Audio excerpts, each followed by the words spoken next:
Good evening, everyone, and thank you for joining us tonight for Illinois Bone and Joint Institute's 62nd virtual YMCA Education Series program with the North Suburban YMCA. My name is Karen Brownlee, and I'm a personal trainer and the adult program coordinator at the NSYMCA in Northbrook, Illinois. This evening's presentation, entitled Rehab and Recovery After a Knee Replacement, is being recorded so that you will be able to revisit it again. Please feel free to tell your family and friends about it so that they too can view it once it is posted on the IBJI and NSYMCA websites. If you're considering knee replacement surgery, it's important to understand what your life is going to be like both immediately following your surgery as well as what the rehab and recovery process will look like. Because recovering from knee replacement surgery is a journey, one that requires proper care, guidance, and rehabilitation. Tonight, Illinois Bone and Joint Institute's Kurt Hutchinson, PT MPT, will discuss what to expect post-surgery, essential rehab exercises you'll be doing, and tips for a smoother, more effective recovery following knee replacement. Kurt has been a physical therapist with Illinois Bone and Joint Institute since 2002, and in that time, he has had a variety of roles, including staff therapist, facility manager, and he is now a regional manager. From 2016 to 2023, Kurt led Illinois Bone and Joint Institute's Ortho Health program, where he collaborated with therapists throughout IBJI to integrate care for ortho health patients and create individual plans in a variety of disciplines to have positive, long-term impacts on their lives. Kurt has worked with athletes in a variety of sports, including baseball, basketball, football, triathlon, and golf, and at all levels, from Little League to collegiate to professional.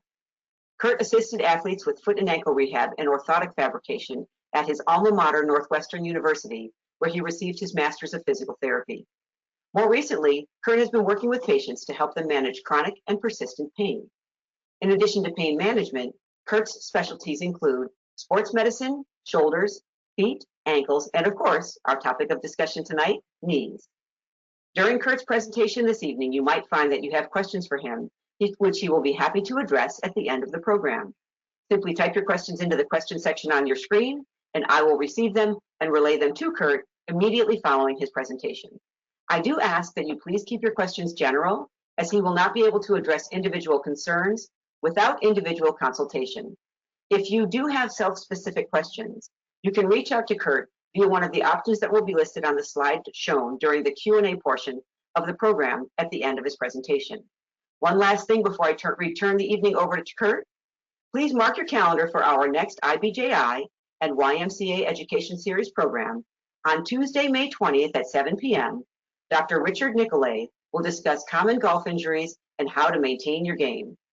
Thank you again for joining us tonight, and thank you to physical therapist Kurt Hutchinson for your time and effort in putting together this program to educate us about the ins and outs of rehab and recovery after a knee replacement. Kurt, please take it from here. Okay, thank you very much. Glad to be here tonight, excited to share this topic with you. So I'm kind of more excited about doing the golf one in a month. All right, everybody see my screen okay? Karen, we good? Yep, we are good. Thank you. All right. So again, a big topic we have tonight. I want to run through the process. You guys have a good understanding of what this process looks like. I think for everybody, we get to a point where we say, all right, I've had a lot of pain in my knee. What are my next steps? I'm worried about what surgery is going to be like. When's the right time? How do I do this? And of course, that's an individual discussion that you're going to have with your surgeon and talk about what that looks like. What does that mean for you? What is this the right time? What is it going to be? Our goal tonight is talk about mainly about that post-operative process. We'll talk a little bit about those initial stages, but that's really a topic for the surgeons. We're going to talk about post-operative. What does recovery look like after a knee replacement? We're going to answer some common questions throughout that process so you have an idea of what it looks like. So you can really explain what it's like.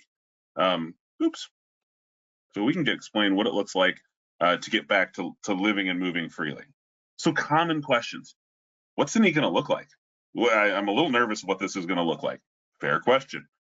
Is it going to hurt? How long? What's it going to hurt like? How long is it going to hurt? Probably the number one question, right? And a fair and accepted one. This is a surgery. These are serious questions we should ask. And I will tell that for most people, the answer is less than you probably think. Your fears are often worse than it really is. As someone who deals with a lot of patients in pain, well, this is something that as we talk about the process we go through, a lot of our focus is not only just getting you back to moving, but doing so in the least painful way possible. How long is it going to be swollen? How long till I can walk again? Till I get back to golf, pickleball, driving, travel, competitive ballroom dancing, whatever else. Cave diving. I've been at everything over the last 23 years. And what are my upper limits? What can I really do with this when I'm done? So we'll talk about all of those as we go through the process.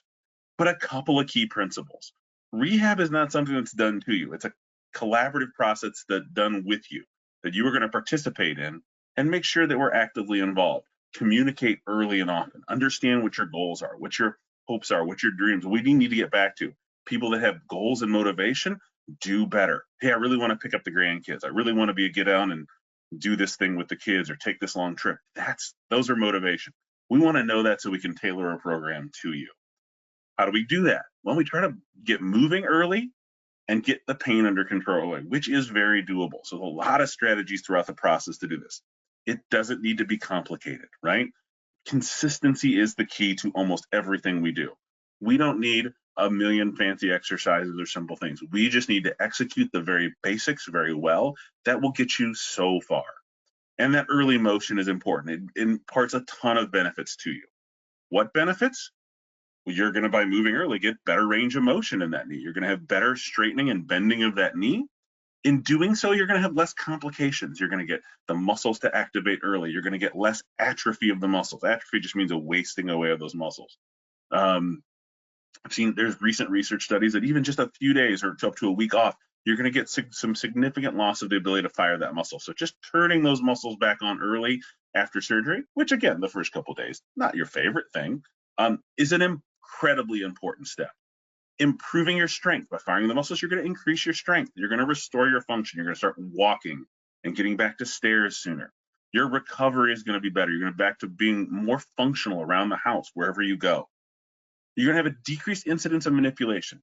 For those of you who don't know, a knee manipulation is if that knee happens to become stiff, they will go in and put you under anesthesia and bend that knee. Now, this is not common. In fact, it's pretty rare nowadays, much more so than used to. Everything about this knee surgeries and the 23 years I've done this has gotten better. Our recovery is better. Our pain control is better. Our incisions are smaller. The physicians and their skills are really at a high level. And so you see this much less often. In fact, the times I see it most often now are somebody has a complication that otherwise precludes them from moving. They might have a cardiac issue or something like that. But if you don't move, you will get a knee that is stiffer and you will not have the idealized function we want to get. So we want to minimize that risk. And so by doing that, by moving early, you will greatly reduce that risk. If you're stronger and you're moving better, you're going to reduce your risk of falls. You're going to start restoring that safe function again. And we're going to promote your early mobility and have better physical activity. All those things here that we see in the research that you can clearly find. What does that pathway look like? Well, you're going to have a preoperative discussion with the surgeon. When's the right time to get surgery? I've been asked that more times than I can probably count. And again, when you start adapting all the things in your life around the knee, I'd go do this, but I can't. My knee hurts. I'd go down and play with the grandkids, but I can't. I was going to go on a trip with my friends, but the knees really bothered me. When you start adapting like that, it's time to have a discussion with the surgeon. Is this knee in a position that it is something I need to consider? I know a lot of people have had that discussion, but most of them will tell you. You'll tell me when it's time, when I'm starting to be so limited that it's ready to go. Whenever you have that surgery, you will be at the hospital or the surgery center for that surgery. They will make sure that you are safe before you get to the next step. So you are going to have that consultation preoperatively. You'll additionally have a pre-op visit with the therapist typically and with the surgeon. Make sure you know everything in this process that's going to happen along the way up until you have surgery. At that point, the hospital, the surgery will make sure you're safe. If you got to go home and be safe at home, they'll make sure you can do whatever you need to there. Most people are going to be one of these first two places. You're either going to be going at home health or direct to an outpatient facility. And I'll explain each of those. In a home health setting, that's where after surgery, you go home after a stay just that day or one overnight, and you'll be home. And the therapist will come to your house the next day and help assist you with your exercises, get you moving, get that range of motion and those exercises, which I'll show you what that looks like. Sometimes that means a little adaptation at home. Means I might need a raised toilet seat. I don't have a walker or a crutch. Yeah, you might have a friend that's done this. You can borrow from them. Almost every municipality in the area has a lending closet. and they are happy to lend you stuff, particularly things you're not going to use for very long. You're going to be using a walker for a handful of days. You might be using a cane for a little bit longer. You know, those are great things to borrow from a lending closet. Almost all those things can be done safely and effectively from other sources if you have them. Some people, they're going to want to get those things new for themselves. That's fine. But there's usually not a lot of equipment, maybe a shower chair, but it really depends on your home environment, making sure you're safe at home. If you're on multiple levels, make sure you can be on one level for that time and have access to a bathroom and a place to sleep. Those are all the discussions we take care of in the preoperative process. But overwhelmingly, people are going mostly home to a home health. The reason for that is people do well when they're home. They have their own activities. They need to get up and move around. You're in your own environment. And again, people who are motivated do great. Direct to outpatient, we do have some physicians doing this across our organization where they're maybe a little bit healthier, or this is just the process they want you to do. You're going to come in the day after surgery. You're going to come right to me, see me, and go, okay, I had surgery yesterday, time to go. And we'll take you through those exercises, much like a home health therapist would. Not some, but we do have, not everybody, but we do have some folks doing this. Some folks, because their home situation is a little less stable, maybe they have a lot of stairs, they don't have a lot of help, or they have some other comorbidities, some other difficulties with their health, might go to a skilled nursing facility, but that is rarer, particularly nowadays with the nature of these knees. Whatever way we go, we're going to make sure you're ready to take those next steps. So before we go too far, I want to talk about anatomy. It's an important thing to understand. So in this knee, on the far left-hand side, we see our knee joint. We have the muscles here on top. The large three muscles you see, there's actually four there, are the quadriceps. Quadriceps literally just means forehead. The kneecap in front and attaching onto the front of the knee. That kneecap is actually inside that tendon and helps us generate force with that quadriceps. If you look to the right, on the top of that knee, you'll see the quadriceps there. Behind the knee, the hamstrings. When you look at those are the two muscles that on the quadriceps straighten that knee, and on the hamstrings help bend that knee. And in the middle of the joint, all right? So in the middle picture here, you see the knee joint here itself with the kneecap on top, and then you have on the upper leg bone, the femur, you have this white surface at the end. That is what we call articular cartilage, and all that really means is that's the harder end cap of that bone, right? That's that hard surface, kind of like the enamel on your teeth, right? And when we say articular cartilage, I know some people colloquially will use cartilage meniscus interchangeably. They're really not. On the meniscus is on the bottom here. There's articular cartilage on the bottom, but at the bottom is this meniscus, which is more that disc-shaped surface, kind of a fatty soft tissue that helps cushion those knees. The cartilage is that end point of the bone that articulates or moves on each other, and that's where we bear most of the weight through the joint. And there's a lot of force on those knees, so that cartilage is very strong.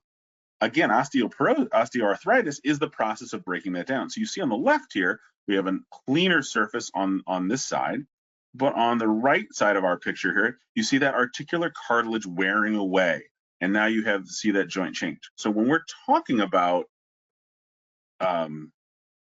I apologize. When we're talking about this normal joint space here, this is what you'd see on an x-ray. And it's not that that bone is floating there, it's just that that articular cartilage is not seen on the x-ray. So when you see that nice articular cartilage, we see this space.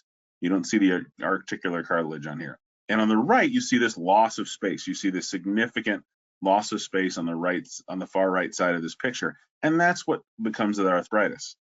That leads to what we're going to get here, a knee replacement, okay? This is just a version of the picture, but instead of having this surface that has started to show some wear and some damage over time, we've resurfaced that bone with a new knee replacement. That's what they're physically doing in this case, right? And this is what you'll see on the right on the x-ray. You'll see that metal showing up on the right side there, right? People always ask me, what is it made of? There's a couple different things. There's titanium in there, but the surface is typically a cobalt chrome, I still believe. And then there's a plastic liner on the bottom side here. But there are some different components and the thing people will use. But this is typically what that looks like on x-ray. So you've got this bone with this nice new resurface. So that's what we're dealing with here, all right? So we've got this surgery. We come to home health or without home health to come home with a home health PT or whatever path we take, and then eventually into a clinic. Well, what does that look like? Postoperatively, you're going to have an incision in the front of the knee, right? What that looks like varies from person to person a little bit, depending on the different surgeon or components.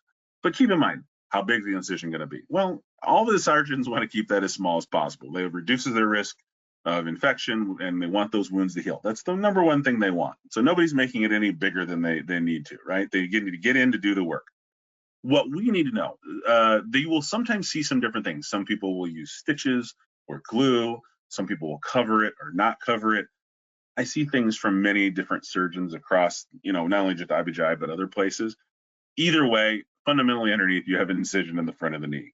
We will monitor it to make sure there's no redness, no itching, no drainage, signs of infection. They are rare, but they can occur with any surgery, right? With anything that happens, we can't have that.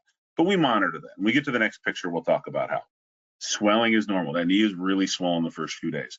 As we start to do the exercises, that will help pump some of that extra fluid out of there as we get that moving. But some of that swelling will often persist for several months. Pain, really the first couple of days are your most painful signs, as you might expect. Most patients rely on pain medication to get through the day, especially initially post-op, and that begins to taper as things improve. You'll take less medication throughout the day, sometimes then just at night, and eventually to the point where you're not taking some of those pain medications at all, but still moving through the day. But it is often important. We need the pain medication to make sure we get our sleep and are feeling well enough to do our exercises. It's good to be aware of pain medication. We all know what the problems with pain medication that occur in this world over the last 20 years or so. But responsible use of this is an important part of that, and it can really make your recovery go more smoothly. If anybody needs to look away, I apologize there. I am going to show the incision. I'll tell you when I move off the page, but I am going to show you what this next page. It's not bad. It's not gross. It is just the incision, but I know some people might have sensitivity to that. So I'm going to flip the screen now, and this is very typically what this would look like. This is a very incision on top.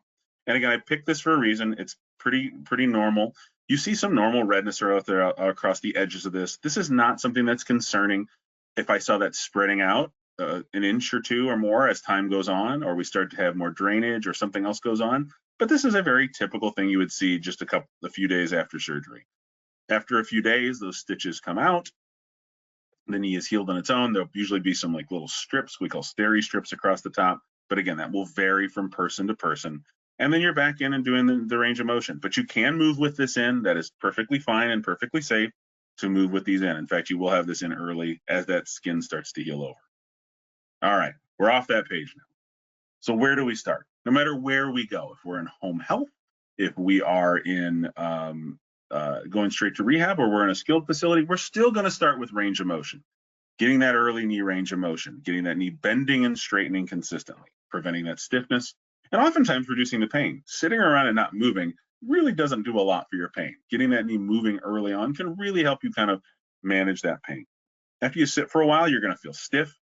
You'll get up and move, and you're like, I feel better. And then you'll sit for 10 minutes, go, man, I'm stiff again. Again, very normal. That will lessen as time goes on. You'll be able to go longer stretches. But having some stiffness over the first few weeks is perfectly normal, as long as you're still getting good range of motion in that knee. What does that range of motion look like? Simple things like this often start. If you're laying down, sliding that heel up and down, bending and straightening that knee, moving from one end of range of motion to the other. Doing that in a chair while you're sitting around, bending and sliding. On the right side, straightening and bending that knee, getting you to not only go in that range of motion, but tightening up that quadriceps. And remember, those quadriceps are the muscles on the top of that thigh that straighten that knee all the way out. It's important we get that knee straight. Working on some more strength, doing what we call a quad set. Here, tightening that muscle, flattening that knee into the table, getting it as straight as you can, tightening up those muscles there. We sometimes will put a little towel here just to have something to push into. We do not want to sleep with a towel under that knee. Some people will come in, and one of the biggest issues I still see is people will sometimes come in and I sit with a towel under my knee at night so I can sleep. You really don't want to sit with that knee bent for hours on end. You will feel much better getting that knee moving early, and most people do fine with that. But we use this for a short term here to activate. This is not a long-term plan.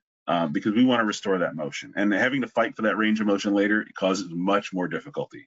Standing behind the chair in the middle picture, doing like a little mini squat, standing and doing like a little hamstring curl. These are all things that almost everybody's going to do either at home health or their first few days of therapy.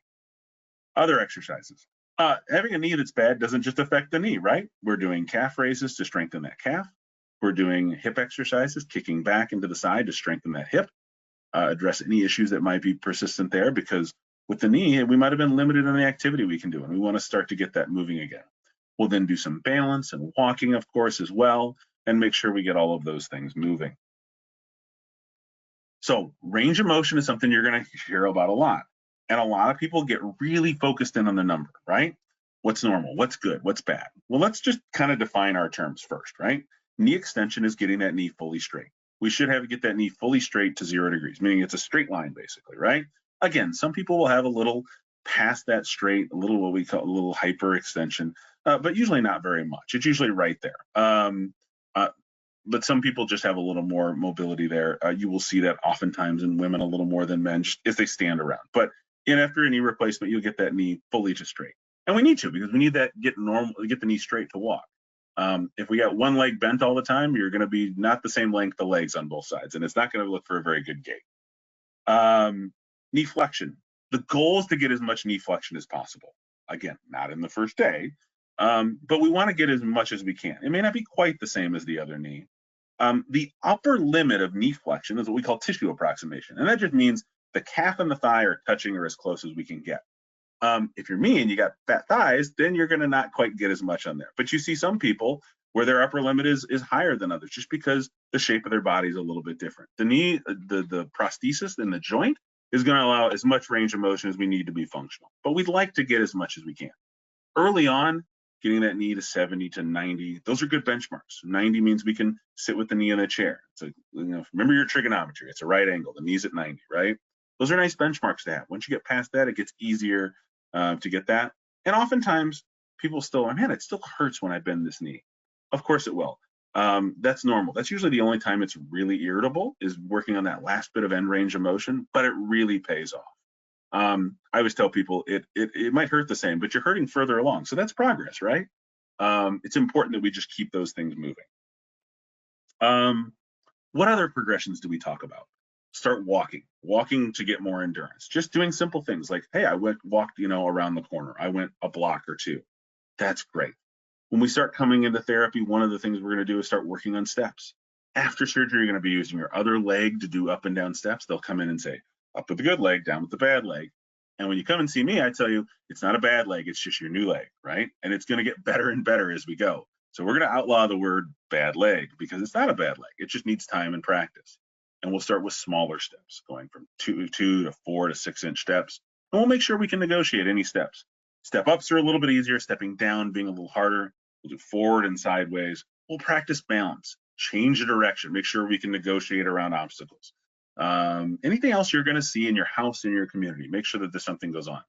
Everybody's got different needs, and is starting at a different spot and going to end at a slightly different spot, depending on your situation. So, but we'll make sure if there's something specific you need.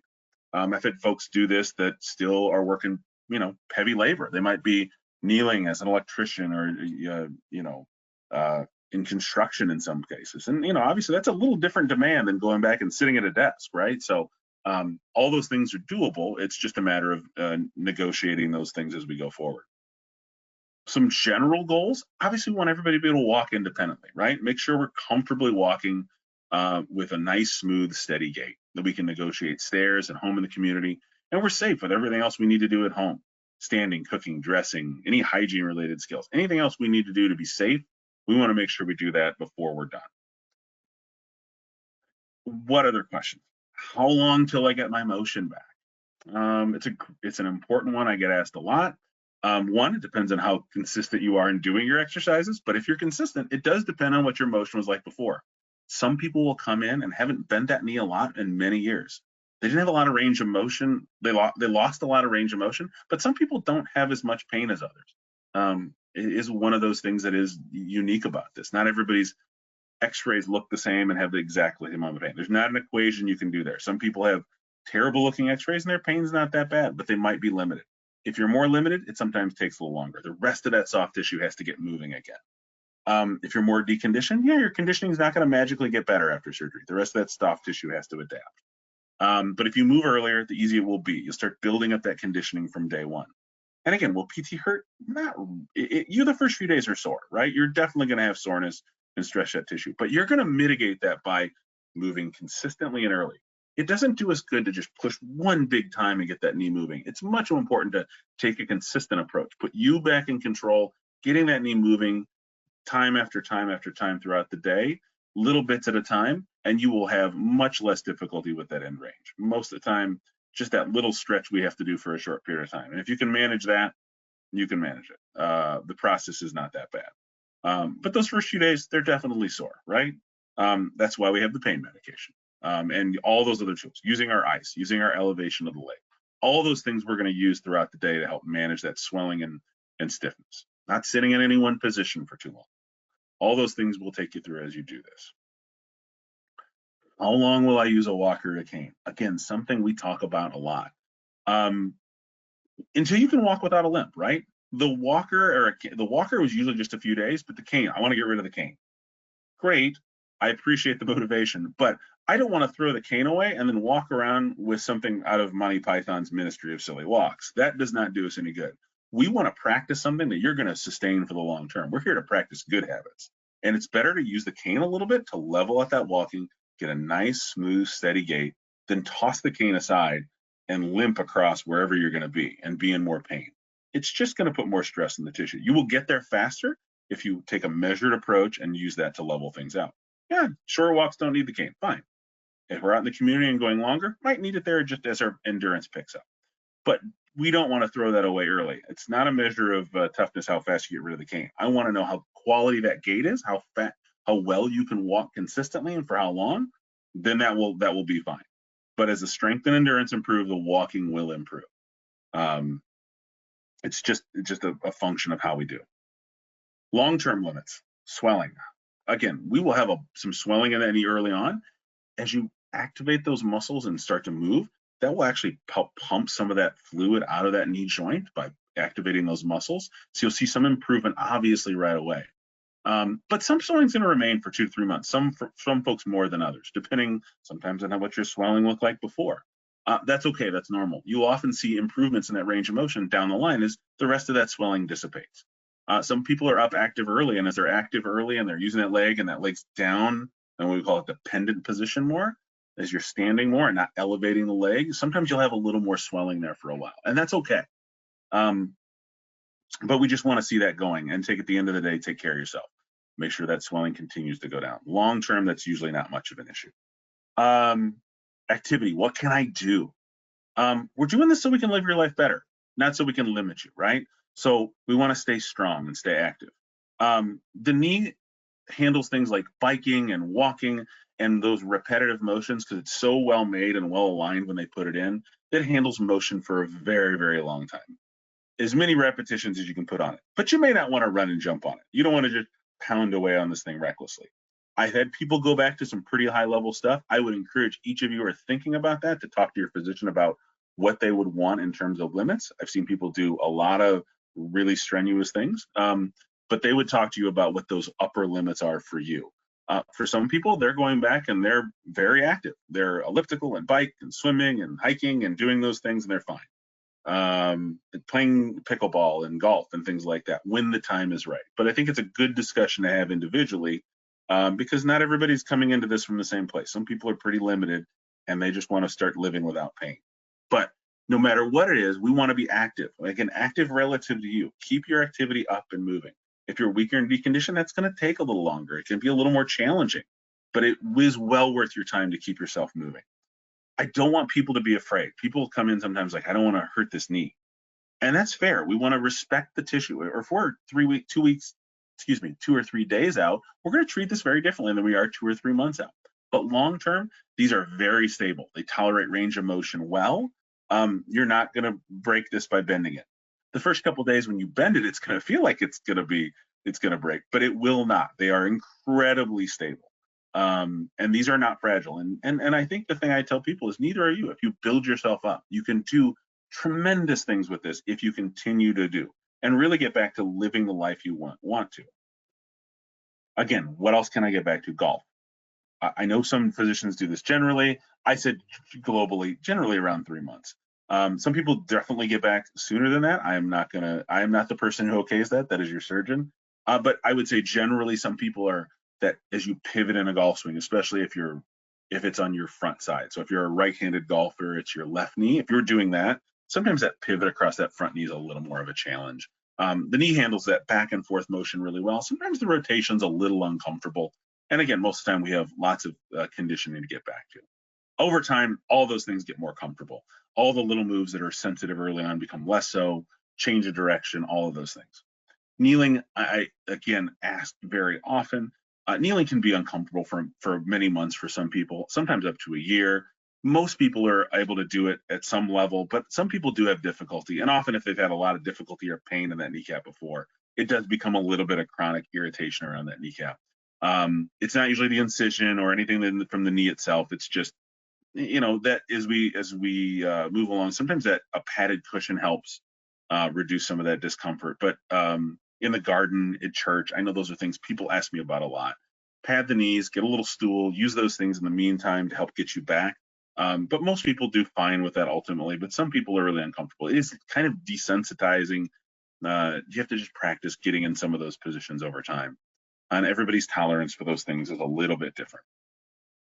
So that is a whirlwind tour of a lot of the things that you will accompany during a knee replacement. I'm sure we will have some questions here. I've tried to hit some of the key factors you'll see, but happy to answer any other questions that anybody has. Karen? Awesome. Okay, first of all, a few of you reached out to me through your questions and said you were not able to see Kurt's slides. We're not sure why. We were all able to see them, and we reached out to some people who are watching the webinar. However, if you weren't able to see the slides, we will be posting this webinar on both the Illinois Bone and Joint Institute and the North Suburban YMCA websites in about a week. So stick around for the question and answers, and then you can watch it again through the webinar process through either one of our websites, and then you'll be able to see the slides. We're sorry, we don't know what was going on, but we just wanted to make note that we are aware, and we apologize for those of you who couldn't see it. Everybody we checked in with could, so again, we are sorry about that. Okay, so let's go to our questions. All righty. Okay, so Deborah reached out and said, I'm about a week out from my knee replacement. Nights are the worst. Any tips to facilitate? Yeah, that's a great question. Nights are the worst. That's oftentimes where you'll say, I'm good during the day, right? I feel really good during the day. I feel like I can manage the day. I'm not taking any pain medication, but I still need it at night, for sure. Couple things I will often tell people. One, do a brief set of the things that you find the most comfortable for exercise before that. If you've been sitting around all night and you've just been in stasis, use a little bit of that motion. Don't go to the hardest thing. Do some simple things like your heel slides or your quad sets. Do something to just move a little bit. Oftentimes when people are feeling stiff or not feeling as good, or if they're waking up in the middle of the night, it's because they haven't moved in a while. And a week out, that's when that's at its peak. A week or two out, you're still like, boy, I'm really stiff. So I will often tell people, do some simple movement before you go to bed, right? And I don't have to like wake you up or anything like that, but try to just find a couple things that work well. Rocking on a step, doing your quad sets, do some simple heel slides, do a little knee extension. Whatever it may be for you might be a little different, but whatever's working well for you is I feel a little looser with this, do that. When you're doing muscle contractions like an isometric, like that quad set or things like that, oftentimes those can help inhibit your pain signal a little bit. But I think just motion, right? The example I always use with my pain patients is you smash a finger, you do something, it hurts, it aches. Well, you don't just sit there and stare at it, right? You rub it, you do something else. You're giving it another sensation to distract you from that. And that's what you're going to do with the exercise. You're going to do a real simple kind of motion with it. I find that's a one simple tool. The other thing to keep in mind is, and the great thing is we all have trackers now, is how much are we doing throughout the day? Sometimes you're great during the day, it doesn't bother you, but your total amount of activity just might be slightly too high. And I think that's the question. When I come in and ask people the thing, are we doing too much or not enough, right? If you feel like you've been pretty good, it's pretty consistent, then, start asking that question. How many steps did I take during the day? What's my stand thing say on my phone? If I look at that and I go, it's 5,000 steps, you're like, that's a lot, right?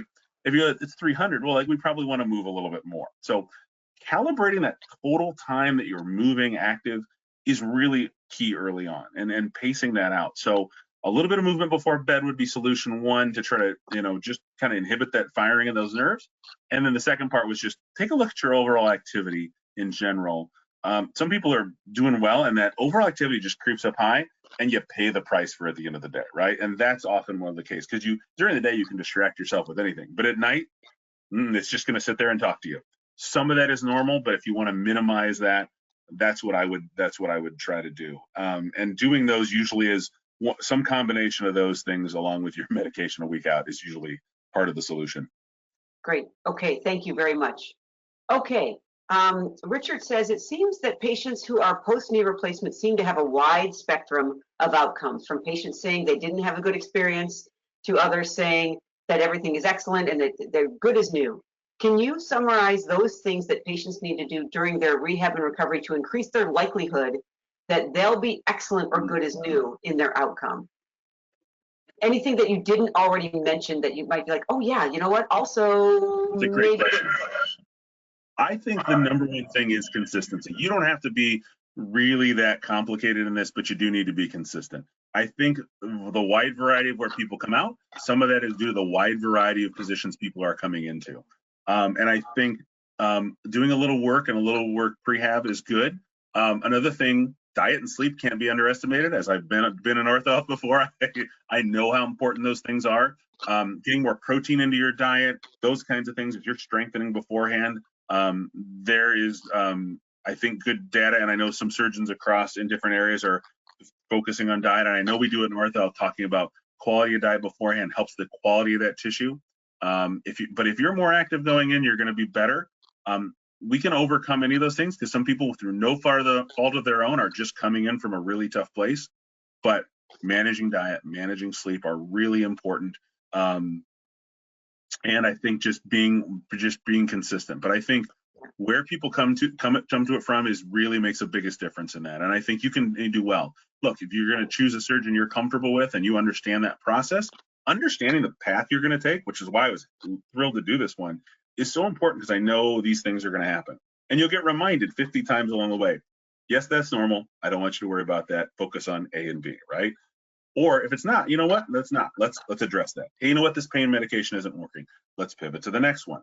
And I think continuing to ask those questions throughout is really important as well, because if you don't, yeah, I'm just not sleeping at all. This medication's making me sick. I'm not eating well. Well, those are going to really affect how you feel.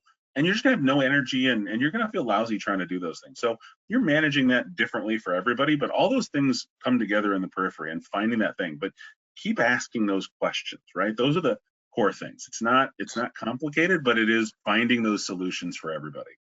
And do they ask those questions of you as the physical therapist? Should they go back to their surgeon? Who should they ask those questions of? Great question. You're going to see us the most, probably, right? So whether it's your home health therapist or us, you're going to see those. Hey, I'm seeing this. Yep. Okay, good. Let's do that, and let's go from there. And I may send you back to the doctor, but keep asking those questions early on, because it's really going to help you find those things. I don't want somebody sitting there and going, I'm sick to my stomach this happens. Like, this is not agreeing with me. Yeah, not every medication does. Let's make sure you get that. That decision is not mine. I did not go to school for pharmacology. That is definitely not the case. So let's get you to somebody who can find something that works. In the meantime, let's use all these other tools that we can have to help bring you along the way.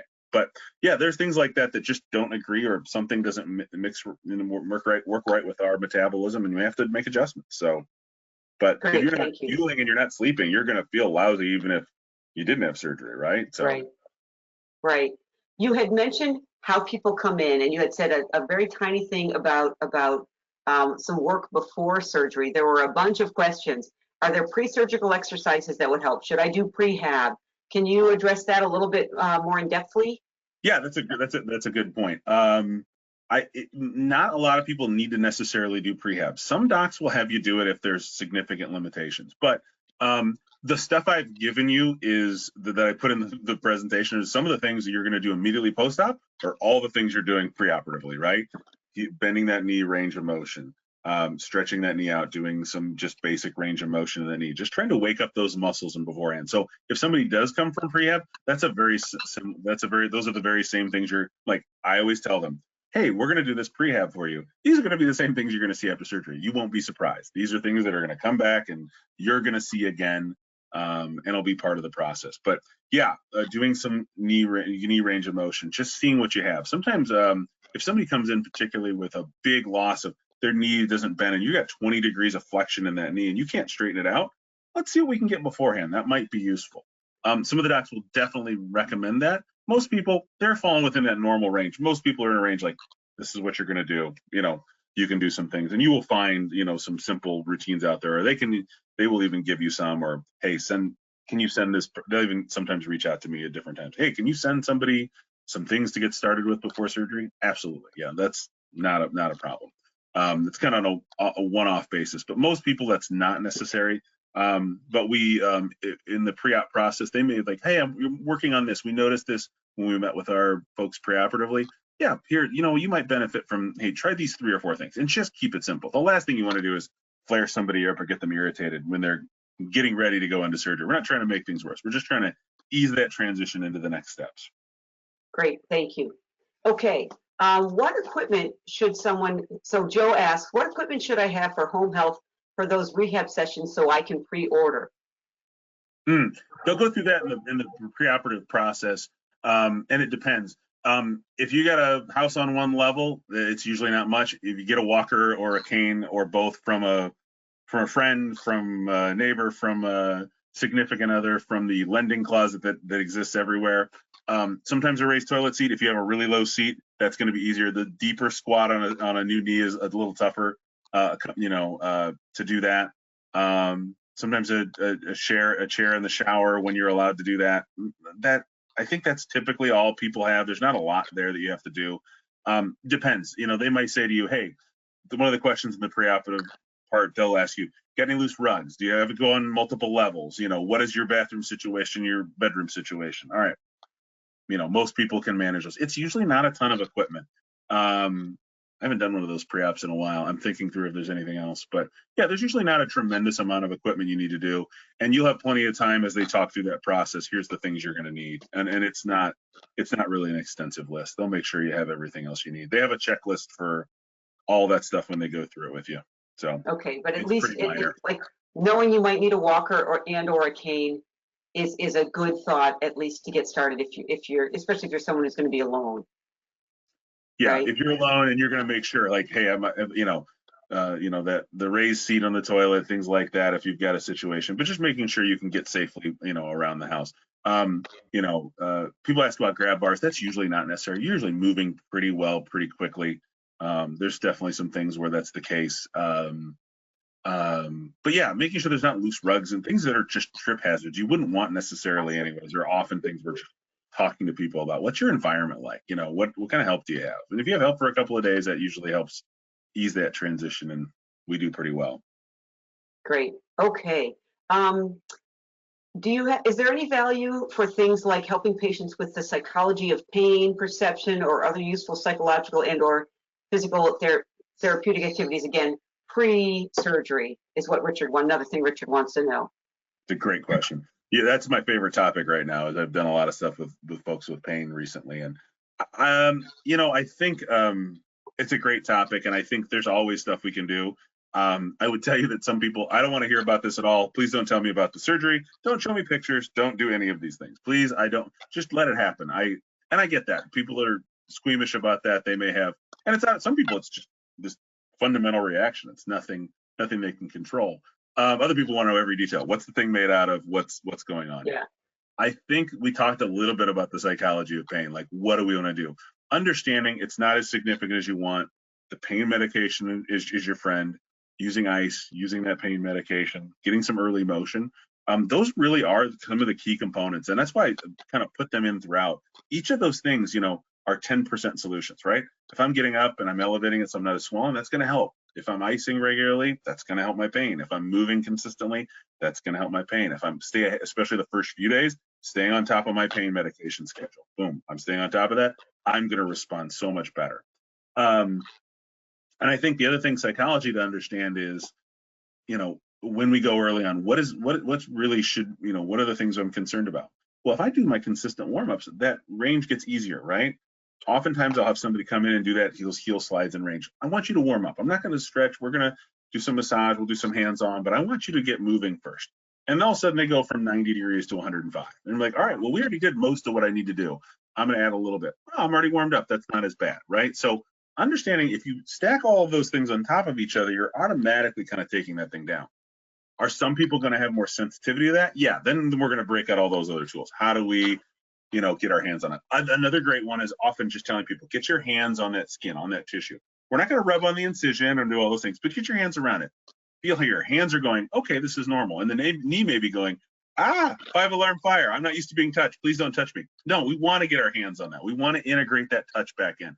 Get that knee to be part of you again. Oftentimes I'll see people sitting with that leg stick out in front of them and I'm not touching it, right? And I don't want that. We want to start just getting used to kind of feeling that touch. Your hands are going totally normal and the knee's going, okay, I can deal with this. We're good, right? But when we're really painful, that's a fundamental fight or flight response in some cases, right? Palms get sweaty, we get all keyed up and all that stuff's going on. And we just want to, we can use our breathing to go through that. We can use some simple touch to go through that. But all of those things are useful tools. And for everybody, that's a little bit different, but we definitely talk about all those things early on. And that's why I can, I think I can safely say most people, it's not as bad as most people anticipate, right?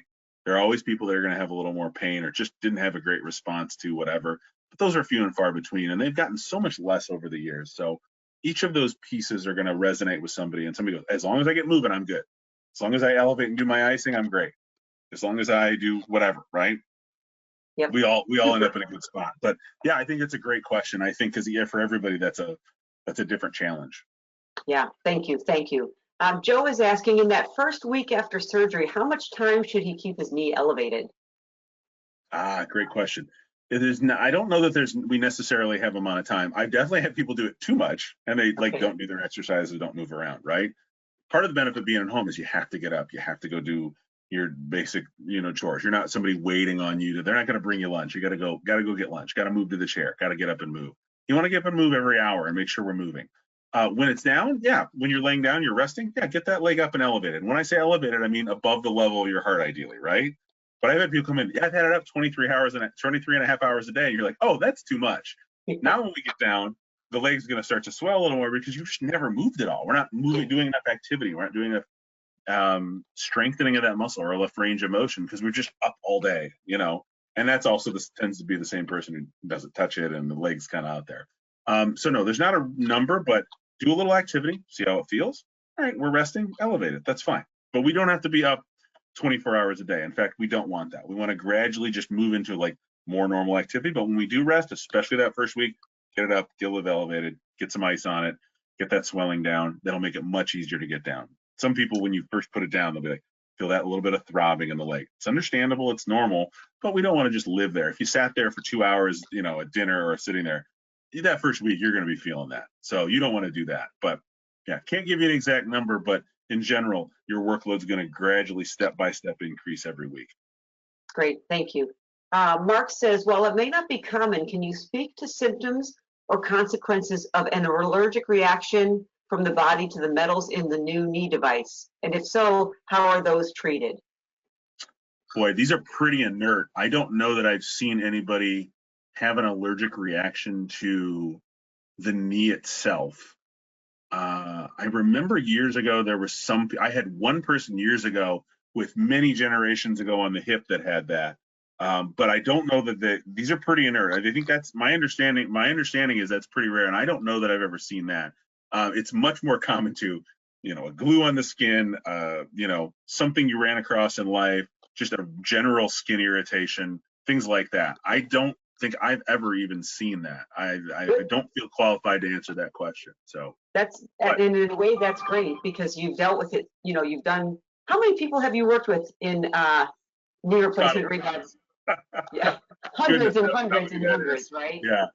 Yeah. I'm sure I've seen hundreds of these, from a lot of different places. But yeah, I think back in the day I had somebody, and that was kind of even somebody who had a really different autoimmune situation, and even she did great. She was in phenomenal shape. She was doing yoga and she was killing it. Wow. So this wasn't even somebody who struggled. It was just something that over the course of many years that's just one of those things that happened in a hip many years ago. But yeah, I think that might be the only time I've ever seen that. But yeah, the other stuff is much more common. I ran into something that I didn't realize surface materials, antibiotics I ran across in a skilled facility or wherever that may be. I just, general skin irritation and stuff is far more common. So. Okay, great, thank you. Okay, who sets up the in-home and outpatient therapy? Me or IBJI? Asks Denise. Oh, great question. We will generally set that up. So each of the physicians have a preference of who they like folks to use, whether that's a specific home health agency or something of the like. They will get that set up with everybody. So, and they will make sure that communicated. When you come and do a pre-op appointment, they will integrate those things and say, okay, we're going to go here. The plan is to go to home health, and the discharge coordinator at the surgery center at the hospital is going to make sure that's set up as well. So every step along the way, here's my plan. Here's what I'm going to do. If that all holds true and everything is good, this is where I'm going. They're coming home, So they have the folks they tend to use, and then they'll make sure at the discharge they get those folks, and they'll be over there the next day getting you moving. So no, it's not something you have to reach out to independently. They will make sure that they coordinate that with you with, if it's the discharge planner at the hospital, the person at the surgery center, but that'll be a discussion you have in advance. Hey, we're a candidate for home. We're going home right away. This is the folks that we use. We're going to have them, get in touch with you and follow up with you the next day. And again, the next day, first day, you're like, great, thanks. I really want to do this, but Yeah. It'll still benefit you greatly. But yeah, no, you shouldn't have to worry about that too much. It's not like you have to go searching for them. We have the agencies and the places we use, the docs use regularly, that they have their preferences for, and they will help coordinate those things. Great, thank you. And there's a bunch of questions about different activities. How soon can I get back to pickleball? How soon can I drive? This person says, for a very active person in physical activities, what are the limitations after knee replacement? Is running totally out of the picture? What other sports can be practiced in order to stay in decent shape? I always let me talk about driving. Driving's a good one because that one I can give you a better answer on. It's not a definitive number, but if you have enough range of motion to get comfortably in and out of the car, if you have enough speed and comfort going back and forth from pedal to pedal, and you're not on medication that would otherwise preclude you from driving, most of the time the docs will clear you to drive, right? Awesome. 3 weeks out, depending on where you're at, maybe a little more, a little less, but in that range, I can get back and forth with the pedals. I'm not taking pain medications that would, keep me in under the influence in some way. Yeah. Then you're usually good to go.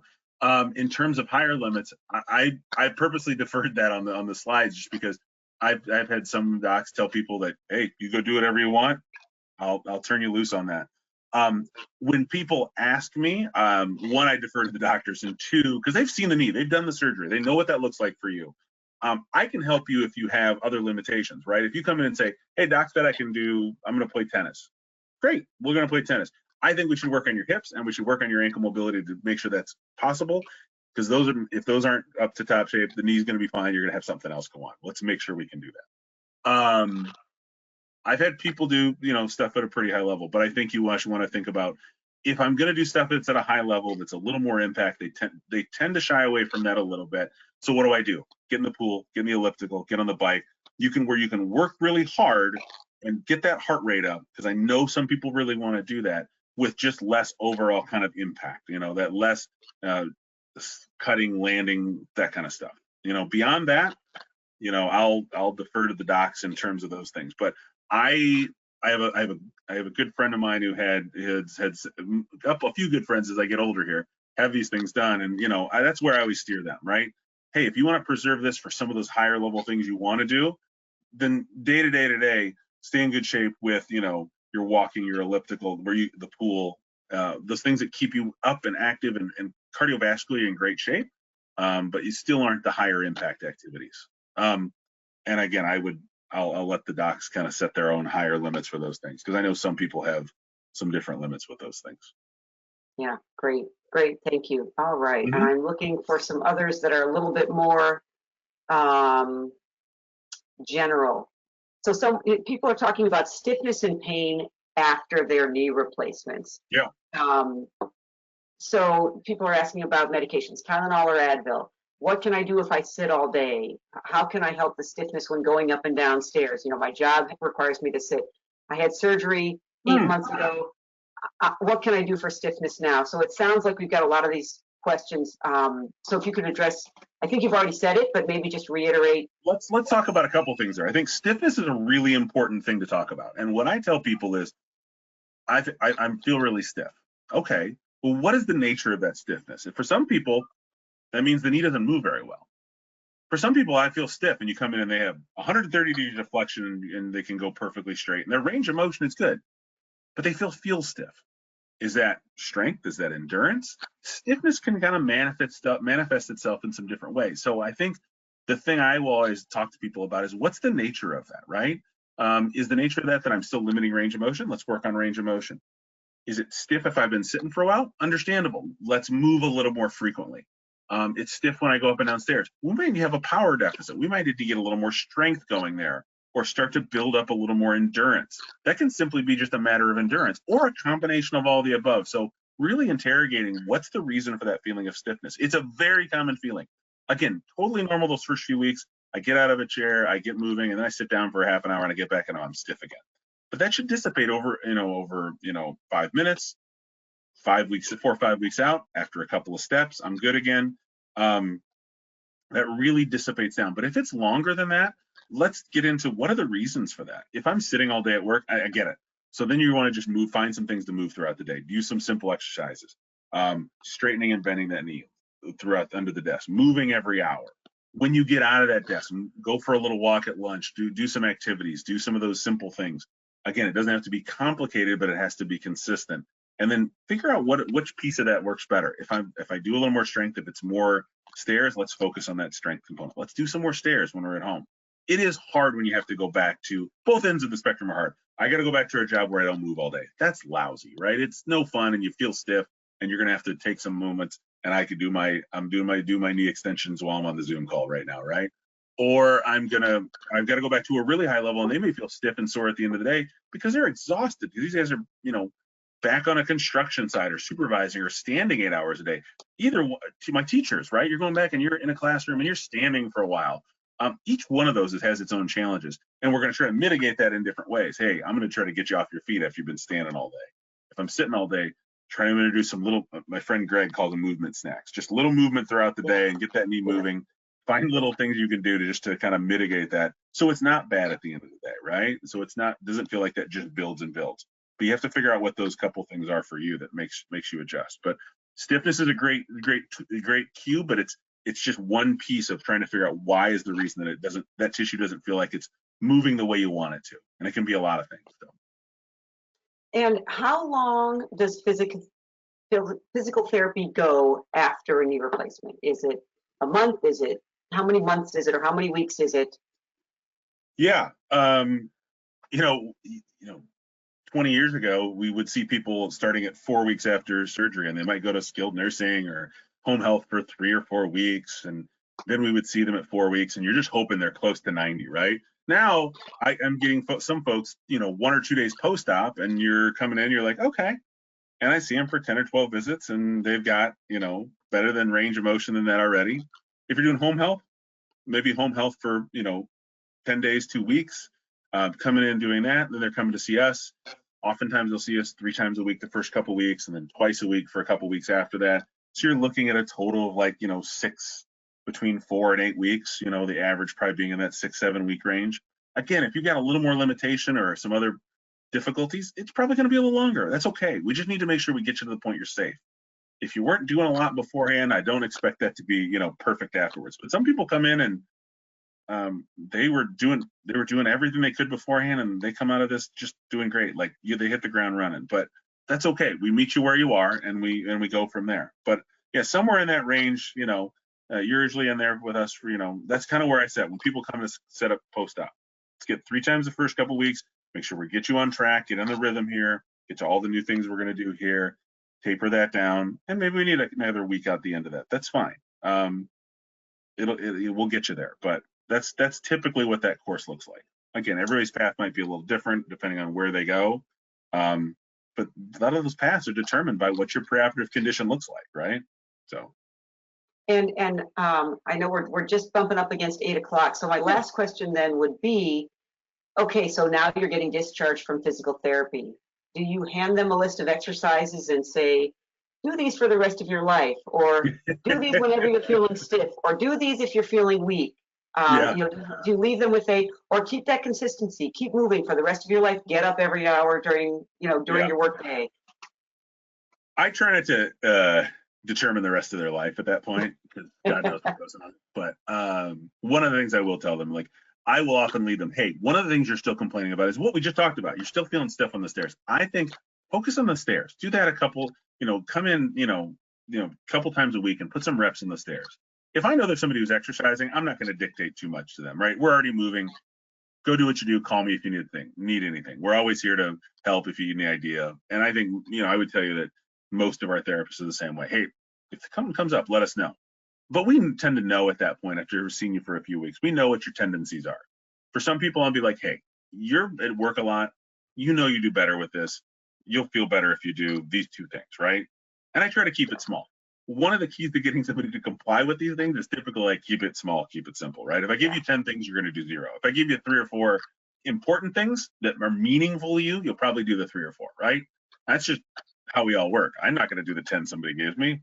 I'm a terrible patient, but I'm going to do the ones I find meaningful, right? Like, those are important. So if I know this helps me get down and play with my grandkids, or gets me back to basketball or running or whatever the heck I got to do, then I'm going to do those things because it's meaningful, right? So I'm trying to give people the things that are most meaningful to them, that are focused and that are focused in a way that gets you where you want to go. But it very much relates to that stiffness question. I usually know at that point, like, hey, here's your tendency.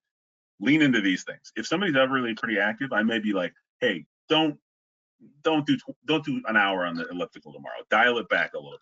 Some people you're kicking in the butt, and some people you're trying to pull the reins in a little bit, right? So, but yeah, try to keep it small and focused. You don't necessarily need to do everything forever, but if you need some more conditioning, think about what that means for, not just the next 2 months, but for the next couple of years. You're trying to just establish habits that lead you to where you want to be, right? And all of us are going to do those things. And some people aren't going to do anything, and that's fine. You'll be fine with that. But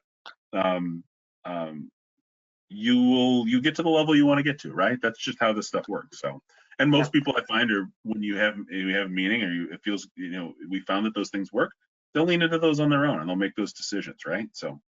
Great. All right, Kurt, thank you very much for your time.